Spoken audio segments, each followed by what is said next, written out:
Hey, what's up, guys? Welcome back to the Pineal community. I'm your host, Noah Curtis, and we are here with Eric at A Little Taste of Freedom Farm. Am I right? A Little Taste of Freedom Farm. Boom! And a very interesting story. We're gonna talk to him about his experiences.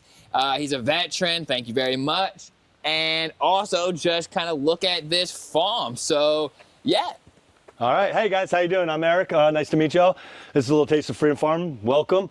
So this kind of all started when I was a soldier, deciding that getting out of the army needed to be out in the nature and be a farmer, grow some vegetables, grow some plants, and kind of go on a holistic journey and get away from pharmaceuticals and modern medicine and try and grow it. So let's get to it. Let me show you what we got going on here. Sweet. So behind us and next to us on the fence line, there's a couple different kinds of elderberries, and we're growing here for medicine, for a shrub. I don't like people looking at me, so you know, it keeps us hidden from the road. We got this down this fence line on both sides.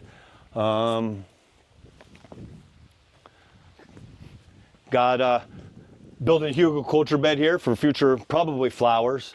I am on a mission to not cut grass. I'm sick of cutting grass.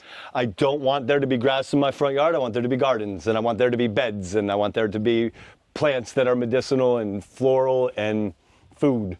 And how do you kind of get into that? Like, I know we were just talking about the military.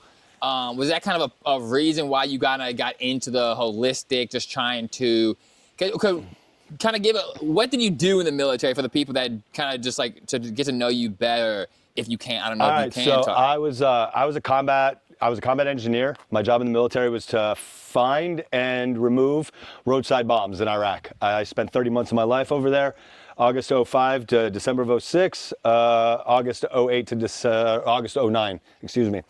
And I was sprayed with, injected, fed, given lots of yucky stuff. Yeah. And I was exposed to these burn pits in Iraq and breathed a lot of caustic chemicals and really kind of changed my life. And when I got out of the military, I was looking for a more healthier lifestyle. My wife was very sick. We didn't know what it was. My whole family, turns out, we found out in 2020 has an illness, the illness called alpha-gal. And we've had it since at least 2006, 2007. And didn't know it. So looking for a healthier lifestyle, not knowing we had an illness, really led me on a holistic lifestyle change, looking for plant-based medicines to heal what the doctors were failing. Modern medicine, US Med kind of pushed me away because they kept telling us there was nothing wrong with us. My wife was in bed basically for 10 years in anaphylactic shock. I had to send her blood out of the country to get an answer. And that's crazy. When we got our answer, she quit eating meat. My family owned a butcher shop, and she got pretty good. Asked me if I'd give up mammal to give her a little bit better, and I did. And I realized I had this illness too, and we all got checked, and we all have it. So yeah, for the people that don't know what alpha-gal is, it's like you can't eat red meat, right? Yeah, supposedly we got bit by a tick, and it made us allergic to the consumption of mammal. If it has hair, makes milk, and gives live birth, we cannot consume it. We shouldn't wear it, as in leather boots, and I should practice what I preach, but I don't because it doesn't necessarily bother me, but maybe it does. To include dairy, no dairy, and you have to read every label. It's a huge lifestyle change. We have to read every label if we're going to go to the grocery store. So it became just easier to grow it myself. To do it yourself, for sure. So we're getting there. We're pretty good at garlic. We're pretty good at onions, and we're getting better at this other stuff. We do all this in a holistic, organic way. We use biologicals like BT instead of Roundup, because that's poison in my opinion. That's what's going to give you cancer. That's poison, right? And so we use good bugs to go after bad bugs. I have a bucket. Let's go. I have a bucket right here of sticks, and I have sticks planted in my beds. And it's not perfect, but it aids in keeping some of the pests away. These sticks are cedar and black walnut. Cedar and black walnut in the dirt put off an aroma from their tannins, which keeps pests largely away. It's not a perfect solution, but it helps. And, you know, a little bit of soapy water every couple of days and going around And it's my job. I go around and look under leaves, look for little eggs, squash them with my fingers. Yeah. Yeah, it is crazy that they just sell us. Back on the point that you just made with the Roundup, it literally is poison. It's poison. Like that is what it's for. Like it's to poison something. They have taken genealogy of a plant, changed it to accept Roundup. Yeah. And then said you can go ahead and eat that. Well, what's that doing to you? If they've put whatever it is to change the genealogy of a plant into that plant, and now we consume it, what is that doing to our genes? Crazy. And maybe I'm crazy, maybe I'm right, but I don't want whatever they can put into those plants to change my genealogy. Right. So I don't need it. Yeah, isn't it like Roundup Ready? Isn't Roundup that what it's Ready, called? Roundup Ready Roundup plants Ready. for people that don't know about that. I go into these feed stores out here, and I look at these pictures for these children sitting on these beautiful round bales with zero weeds of this Roundup Ready alfalfa, and this little child's, pray for Carter, he has cancer. Why does he have cancer? Yeah, it's just crazy. Shit don't make sense, does it? No, I mean, it makes perfect sense, but I'm crazy. I guess it does make, somebody's making a lot of money. Watch your step here.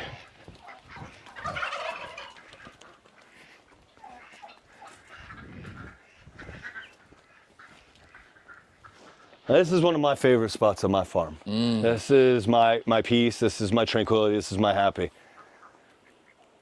So what, this is like a shade cloth you got going on here? This is just shade cloth, it's 90%. It seems over the years we've learned that the Kentucky sun cooks our plants as opposed to helps us grow.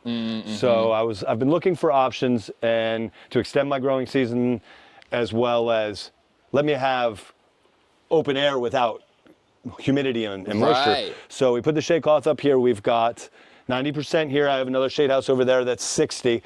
A lot of these shrubs, I'm in the process of reforesting my farm with the intentional purpose of putting medicinal trees, shrubs, herbs, bulbs, from the tallest hardwood to the smallest herb on my farm, 84 acres, to be able to bring people to my farm, show them what is medicinal, what is edible, teach you how to forage, and legally allow you to come to my farm and forage. That's awesome. Because if you go and say Bernheim and do this, you're not allowed. It's illegal. You can't, or go on state land. You can't forage on state land. Well, I go out and I intentionally put inoculated mushroom logs out. Oh, that's cool. So that eventually people can find them. And it's not for the people to find them. Mushrooms are decomposers. Mushrooms are part of the life cycle of everything. We were talking earlier about the mycelium level and how it is the connection. I believe it's the connection to all existence. So it's kind of crazy that you can't forage on public land, isn't it? Like, isn't that supposed to be all land, like the people's land? All of these plants in right here, the serviceberry, black hawthorn. Hawthorn's really good for heart health. We've got motherwort here, which is something you should probably take every day. Actually, we're going to do a little project later after we're not filming. But I'll explain it. We're going to make what we call FPJ, which is fermented plant juice. Something from the Korean national farming. Currently in the United States, if you watch the news, I don't, that's toxic, but if you do, congratulations, I'm gonna tell you something. They're telling us that fertilizer is gonna be really expensive this year, and from coming overseas. Well, with what I spent $80 making, I have enough fertilizer to properly feed my 84-acre farm for 18 months. Wow. Yeah, because what do you think about the synthetic fertilizer? I have my own opinions, but what do you think about synthetic fertilizer? I think that synthetic fertilizer is industrial waste that they needed to have a place to dump, so they said, here, farmers, use this. Yeah. I don't use any of it. Your plants do a lot of things. When they pull carbon out of the sky, and they bring it down to the roots, and they change it into things like phosphate and phosphorus or something along the lines. They use the carbon to feed the mycelium level, which changes things. Plants pull carbon. Plants pull their nitrogen out of the sky. They don't need chemical, in my opinion, they don't need chemical farm store crap. They need properly planted pastures with roots in the ground. Right. and trees. Like the locust tree is a nitrogen sharer. It pulls a ton of nitrogen and shares it with other plants that need it. I did not know that. And some of them are thieves. Some of them take it. And those are the ones you want to get rid of. So I don't believe in chemical fertilizers. I don't believe in chemical implementation. I don't believe in pesticides. For every one bad bug, there's 1,000 good bugs. Go to senseless plug. They're not a sponsor. naturesgoodguys.com. They'll get you all your good bugs. I build soil. I do it all the natural way. I am not certified organic, but I do everything by organic means. So back to the fermented plant juice. I went out early this morning and I harvested about 7 pounds in combination motherwort, stinging nettle, and lemon balm. I like to throw lemon balm in there just for the essentials. Maybe it'll help keep pests away. So the theory behind this in Korean National Farming, fermented plant juice, or FPJ, is we're going to chop this plant material up into 2-inch sections or so, and we're going to mix it equal weights with brown sugar. And we're going to put a sugar cap on, push it down, put a sugar cap on it, cover it with a piece of cheesecloth, put the lid on it so it can transport, because you're going to bring that home with you. Oh, nice, thank you. And you're going to take the lid off, put it in a cool, dark place for 7 to 10 days, smelling it every day, making sure it smells like, do you know what sangria is? Yes. It's like a plant sangria is what it's going to smell like. And I actually tasted mine. Tasted really good. Not something that I would drink a lot of, especially because the stinging nettle, right? Yep. The stinging nettle is flowered, so it's high in oxalate, give you kidney stones. Oh, okay. But then in about 7 to 10 days, you're going to take and you're going to wring this out with the cheesecloth and get all the juice out of it into a jar, strain it, and it's 1 teaspoon to 1 gallon of water. Okay. As fertilizer. Okay. And you mix it on your plants once a week. And that, literally right there, that setup will give you enough to do your garden all summer. Wow. And probably 5 others for $18. Wow, yeah. So that's why it's not going to really get pushed, probably because there's no money there's in no it. money in it. Money in like, it, yeah. Farmers didn't have money 100 years ago. Right, Farmers yeah, don't have money now. Yeah. Stop spending money that we don't have on chemical crap that doesn't work. And the price of all this stuff goes up. Yeah, what were the Native Americans doing? Or like...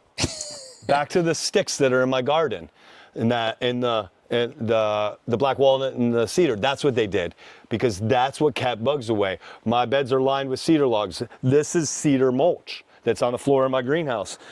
I put it down because I was sick of stepping in mud, but I did it also so that when it stays moist, the aroma of cedar comes out and keeps pests away.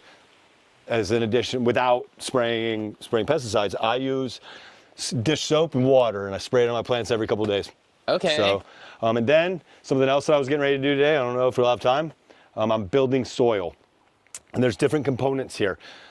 People say they're not making more earth. Well, I'm in a regenerative agriculture program. I am making more earth. We don't cut our land. We intentionally overseed. We're planting trees. We're planting shrubs. We're doing all of this.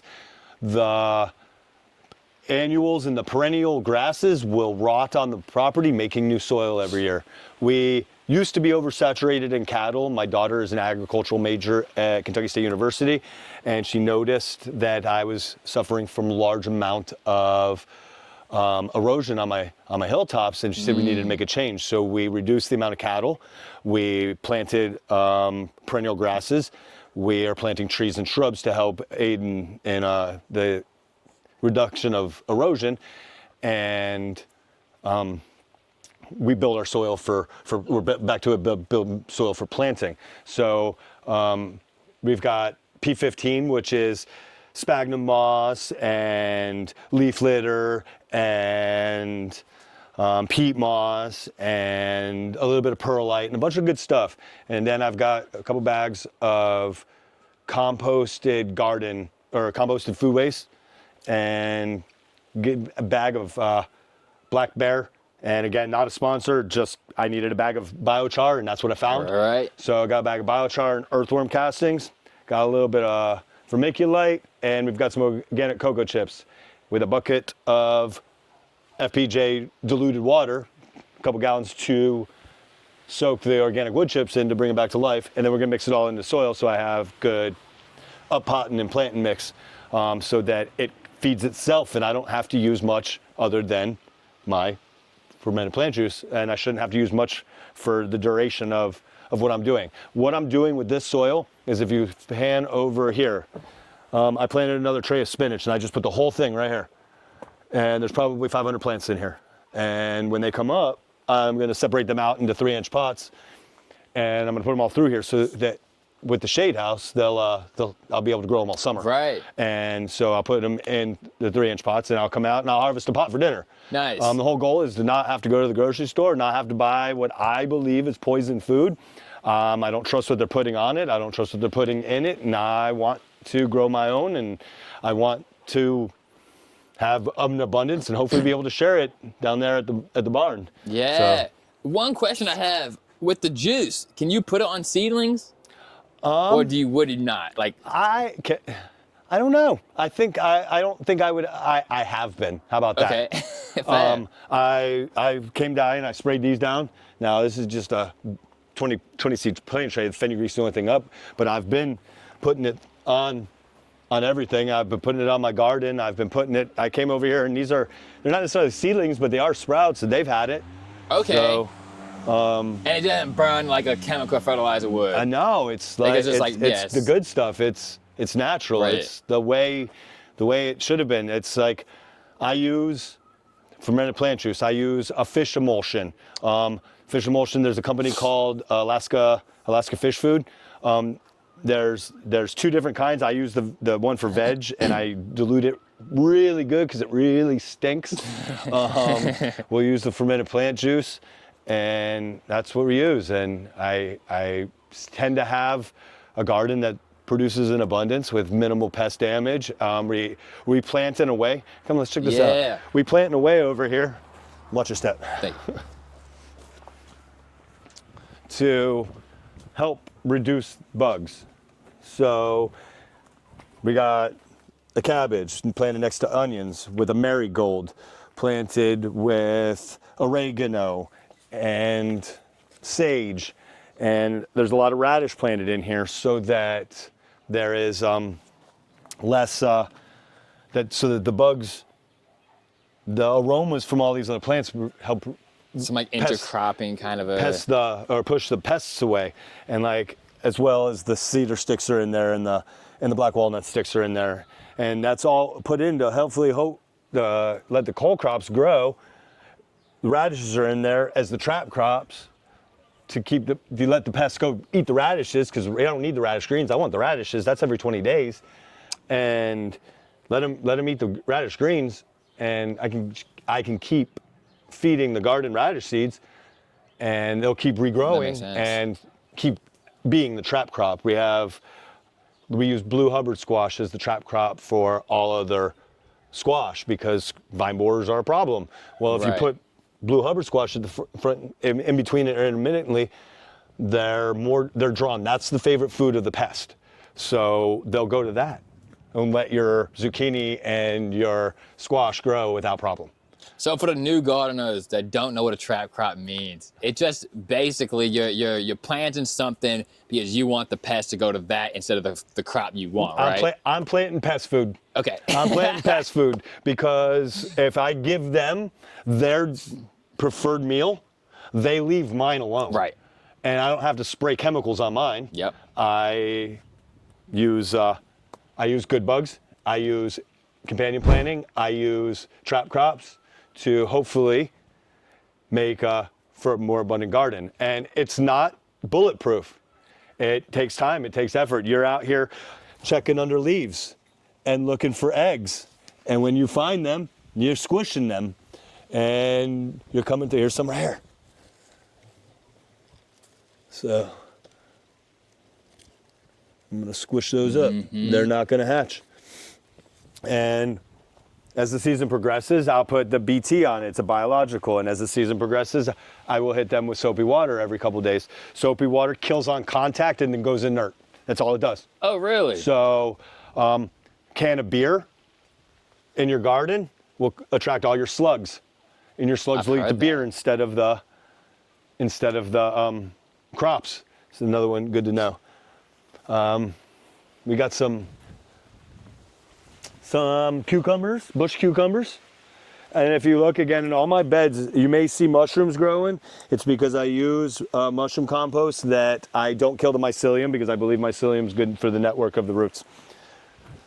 Yeah, it's crazy with mycelium and like mushrooms. They're finding out all types of stuff that it just heals with the human body. It's so good for us. Yeah, and the mind. Yeah. And for the other kinds. Lion's manes and turkey tails. Smell that. Oh, wow. And this is mint, mountain mint. Lemon balm over here. And these are all medicinals, right? The lemon balm. You should. They say like this is motherwort. This is lemon balm, and they say you should eat this stuff a little bit every day. It says it's good for your immune system, good for your health. And I mean, I don't know who they are, but Right. you know, this is my other shade house. We haven't planted this yet. This is where tomatoes are going to go this year. This is 60% shade. Still cleaning it out from last year. We had a horrific windstorm, and everything that was here before was made out of PVC, and it caved in on itself, and we lost the whole greenhouse. And we didn't pick it up until the spring, so Yeah, it is what it that's is. how it goes. Let's see what else. We'll go look at the stinging nettle, or go back to the greenhouse. And you guys do like chickens and ducks here too? Yeah, this is a peach tree. Actually, this was my old compost pile, and I threw a peach tree that had died into the compost pile, and the rootstock grew, and it grows these peaches, and they don't get much bigger than this. Maybe they'll double that in size, but they're the sweetest, best peach I've ever eaten in my life. Wow. And it was just a whoopsie peach tree? Yeah, it's a whoopsie peach tree. How cool. We're getting ready to work on a couple air pruning root beds. I've ordered like 200 persimmon seed, 200 oak seed, 200 other seeds of trees. And what I'm going to do is I'm going to put them in these 3-foot by 6-foot beds by 12 inches tall, with hardware cloth stapled to the bottom and filled with good leaf litter compost. And then I'll put each seed in, spaced out at about 1 inch by inch. And what that'll do is it'll shoot a tap root down, and it'll shoot good side roots out, and it'll grow in there. And then next spring or this fall, depending on if it works well, I'll be able to take the bed apart, and then I'll have all of those trees. That'll all be rootstock trees. They'll have let them go dormant, separate them out, and then that's to go back out onto my pastures. And where I'll plant all of these other trees to reforest it, because we have 84 acres and about 56 of it's in pasture, and I've replanted sporadically 400 trees on about 1/3 of it as we've gone through. We've planted black walnut, we've planted oak, we've planted locust, we've planted chestnut, we've planted a lot of ash. I'm trying to bring the ash back. The ash was a tree that was important to Kentucky for a long time, and the ash boring beetle destroyed it. And I have a whole bunch of ash trees over there, little seedlings. I am thinking that I'm going to try an experiment that if I continuously water these trees with a water mixture that I've made of the fermented family members of the ash boring beetle, and I feed that to the tree, I'm hoping that it'll smell like the ash boring beetle, and they won't attack it because it'll smell like they're attacking themselves. Oh. It's an experiment. We'll see if it works. That's interesting. But if it works, then we can repopulate the ash tree, kind of. Now, there's hybrids and whatnot that are resistant to the ash boring beetle, but the ash tree is what made the Louisville Slugger baseball bat. Really? And we're losing them at a drastic rate, and I'm trying to bring them back, so we'll see what happens. Yeah. So. And why are they so important? I mean, obviously that's cool, the Louisville, but what other reasons are they? They're a shorter lived tree, but I mean, all wood trees are important for the Right. ecosystem. Yeah, and the biodiversity. Biodiversity. I was gonna say, like, people went wrong, and the turn of the Industrial Revolution, when farms went corporate and it became commercial, everybody became monoculture farms. And then all they grew was corn this year and soybeans next year and corn the following year and cotton the next year, so that they'd have this one crop. And then all of a sudden you had all kinds of pests and all kinds of problems and all kinds of components and all kinds of chemicals and all kinds of killing the earth. And now the earth is dead and it doesn't grow anything, because when you till the earth, you break the mycorrhizae level. It takes 18 months for it to come back together to start telling what root, what it needs, what plant, how it does. And we destroy that by tilling. Yeah, it's a way, and now you've got to put implements on.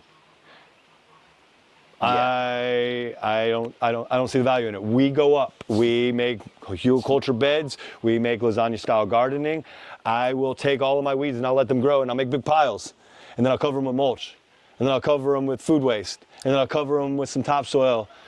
I should go dig out my pond and bring all of the topsoil that I've lost up top to make all these beds. I haven't done it yet, but we'll get there. We'll get there. It's just me and my wife, so yeah. It a little bit every day. You know, I wake up, I will go to bed with a longer list than I woke up with. So it is what it is. But have you always been into farm? Like, how do you just a lot of this stuff and get into this? I grew up in South Florida. I was a suburbs kid.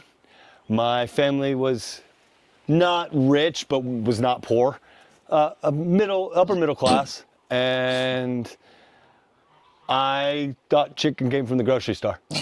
And I thought apples came from the grocery store. You know, I didn't know.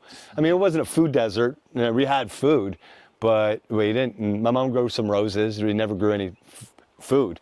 And when I was in Iraq, there was one spot of peace during the hell that was this lavender farm, and I always said to my troops, if we made it home, I got out, I was gonna farm, and slowly but surely, overcoming chronic illness, we've knocking it out of the park. Nice. And I mean, every little bit every day, I consider this a huge win, even on our bad days.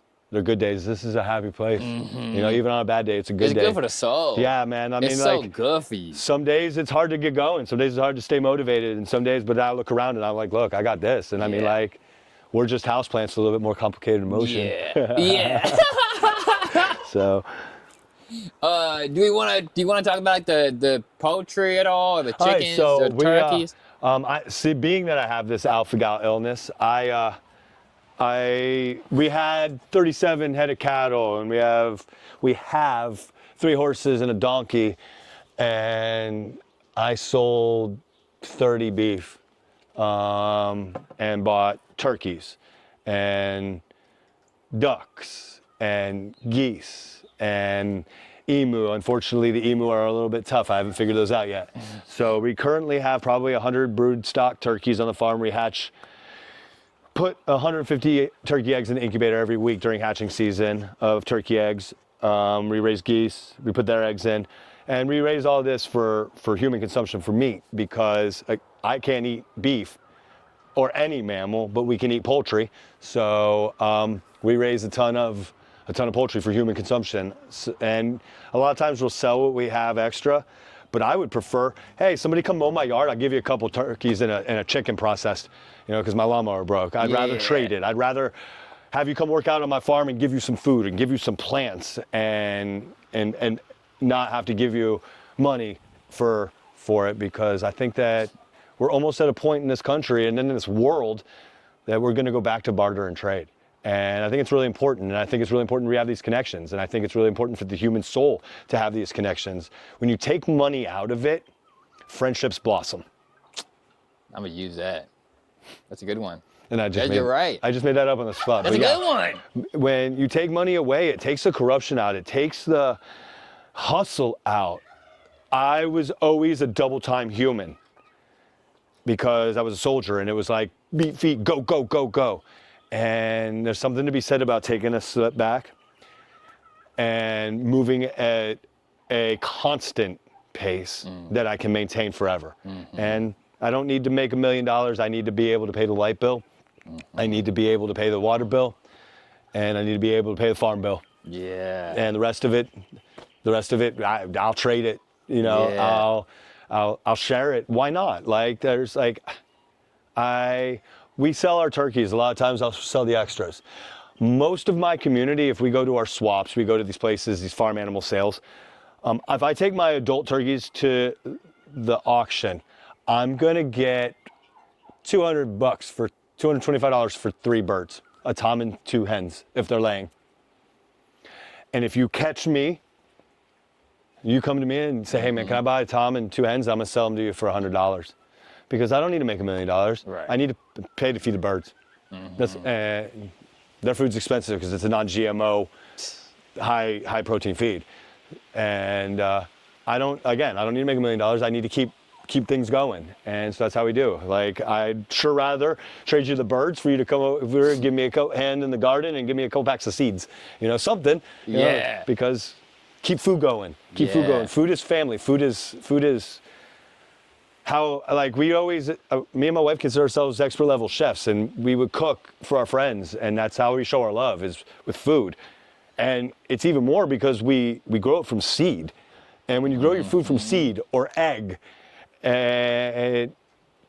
it's different. It's different. It hits different, man. It's different. No, it's different. Yeah, that's why he's a Pineal trade station host. So you guys actually can come trade with him. Yeah, please. Yeah, please. we're in Kentucky. A lot of times we've got eggs at the trade station, plants at the trade station, seeds at the trade station.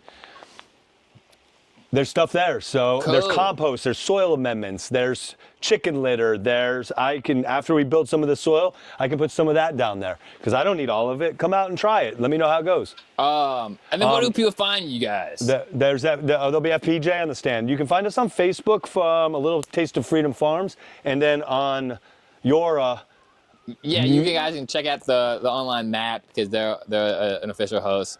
I'll put all this info obviously down below. There's also a Google Maps pin that'll bring you right to the trade station on the farm. Okay, there's also a Google Maps pin that'll bring you straight to the trade station on the farm. And we have, if you're interested in, for purchase items, if you go into my barn, we have a self-chick-out program where you can buy yourself some chicks or buy yourself some ducks. And as things go and we have an abundance of plants, food, whatnot, there'll be always stuff for trade or for people who are less fortunate than me. But on the inside, there'll be stuff for sale as well, so that you can come on inside and maybe see something there, see something that you want, see something that you like. And I don't know, come by and just see. We're getting ready. We got some plans to make some stuff happen. I want to put life-size Connect 4 and life-size Jenga and cornhole out in front of the barn by the Pineal station and kind of make it a place where people come to hang out. Yeah. And there's nothing around. I mean, everybody wants your money and everything's expensive and there's nothing for families. The only thing for people to do in Harrodsburg is drugs. Come out here and do something wholesome. Preach that, yeah. It really is crazy, the lack of community now. It really is. It's destroyed. It's destroying America for real. It was a very shocking, eye-opening, gutting experience getting out of the military because the military was community. Right. Man, those guys were my brothers. Those girls were my sisters. They were my family for almost 20 years, you know? I mean, and getting out of the military and not having community where you thought you would have community was really a sad state of affairs. This is why I love what you're doing here because this brings community back. And it's important because it's what needs to happen to save humanity. Save humanity. Yeah, dude. We can't all hate each other. No, man. It's not sustainable. Like, stop the hate. Yeah, it's like crazy. If there's nothing else, just ignore them. Yeah. Right? Be happy. Yeah. Like, hug a plant. I don't know. Plant some vegetables. It makes you feel good. Well, I really appreciate what you're doing here, man. Yeah, thank you for showing me around. Yeah. May I cameo a moment? Yeah. Hey guys, I don't. Here, I'll give you this. Microphone so people can hear you. Hey guys, I don't spend much time in the limelight, but I just wanted to point out a couple key features of stopping by. I'm almost always available. If you'd like to come dig native plants from my garden, I have all sorts of cool stuff up there, lots of echinacea and black-eyed Susans. There are all sorts of things native in my pastures. I'm happy to take a walk with you anytime if you just give me a text when you get here. Tick protection. Make sure you have tick protection and good shoes on. It's very, very uneven out here. There are some plans in motion for a pick your own sauce garden and a canning day. I'd love for you to follow along and watch for that upcoming. I think we're going to do all sorts of fun stuff this year. Keep your eyes open. We're really excited to share the farm with you, and we'd really love for you to come out and forage with us. Thanks for having me out.